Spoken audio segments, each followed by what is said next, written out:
కోనగల్ల అనే గ్రామానికి అయితే రావడం జరిగింది. మనతో సర్పంచ్ గారైన రవీంద్ర గారు మనతో ఉన్నారు. నమస్తే సార్, బాగున్నారా? నమస్తే మేడం, బాగానే ఉన్నామండి. Okay sir, as a sarpanch గా మీకు తెలిసినందుకు మీకు ఎలా అనిపిస్తుంది? What is your feeling sir? మీకు గెలిచినందుకంటే నాకున్న సంతోషం ఉన్నది మా ఊళ్ళో ప్రజలకు గెలిచినందుకు సంతోషం అనే ఉన్నారు.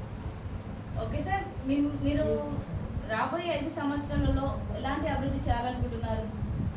గ్రామానికి కావాల్సిన ప్రజలకు కావాల్సిన కోరికలను ఎంతో కొంతవరకు నా స్వార్థమైనంత వరకు నేను సాధించి చేస్తానని నా అభిప్రాయం. ఓకే సార్, మీ గ్రామంలో ఎలాంటి సమస్యలు అనేవి ఉన్నాయి? ఎలాంటి సమస్యలు మీ గ్రామ ప్రజలు ఎదుర్కొంటున్నారు? ఈ 10 సంవత్సరాల సంది కొద్దిగా మంచినీటి ప్రాబ్లం బాగా జరిగేది. కొద్దిగా ఊళ్ళో లైటు అవి ఇప్పుడు పోతే పారిశుద్ధ్యత బాగా లేకుండా ఇప్పుడు నేను వచ్చిన సంగీత ప్రజల చేత కొద్దిగా మెరుగుపరుస్తాడు. పర్వాలేదని ప్రజలు అనుకుంటారు. నేను చేత కొద్దిగా మెరుగుపరిచే విధంగా కొనసాగుతున్నాను. ఓకే సార్, మీకు ఓటు వేసి గెలిపించిన మీ గ్రామ ప్రజలందరికీ మీరు ఏం చెప్పాలనుకుంటున్నారు?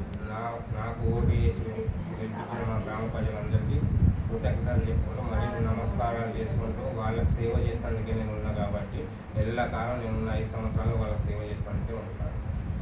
ఓకే సార్, మా ఛానల్ ద్వారా ఇంకేమైనా చెప్పాలనుకుంటున్నారా మీరు? మీ ఛానల్ ద్వారా నేను చెప్పేది ఏమున్నదంటే ఈ కొనగల్ల గ్రామాన్ని ఎంతో కొంతవరకు తీర్చిదిద్దామన్న అభిప్రాయంతో వచ్చిన ఆ పని మాత్రం కంపల్సరీ చేస్తుంటాను. ఓకే సార్, మీ పాలక వర్గం మీతో ఎలా ఉంటుంది? మా పాలక వర్గం అంతా నాతోటి మంచి సమక్షంగా ఉంటారు. నాతో అట్టుగా ఏదైనా సమస్యలు ఇది చేద్దామని అందరూ ఐక్యంగా నాతోటే ఉంటున్నారు. ఓకే సార్, మీ రాజకీయ అనుభవం ఏంటి? ఎప్పటి నుంచి మీ రాజకీయంలోకి రావడం జరిగింది? నాకు రాజకీయ అనుభవం అంటే నేను గత 32 సంవత్సరాలు సింగరేణిలో డ్యూటీ చేసినప్పుడు అప్పటి నుంచి రాజకీయాలు లాంటి తిరిగిన వ్యక్తిని.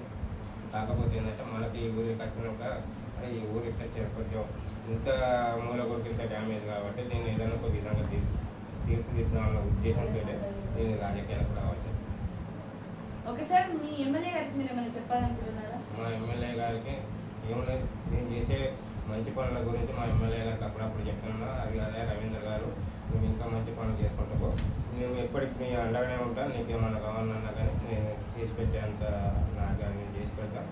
నువ్వు ఎలాంటి ముందుకు నడుచుకుంటూ పోగానే ఇంకొక ఎట్లా అడుగులు వేయకు, మంచి పరిపాలన చేయమని చెప్తాను. Okay sir, thank you. So ఇదండి టుడే ఇంటర్వ్యూ. Thank you.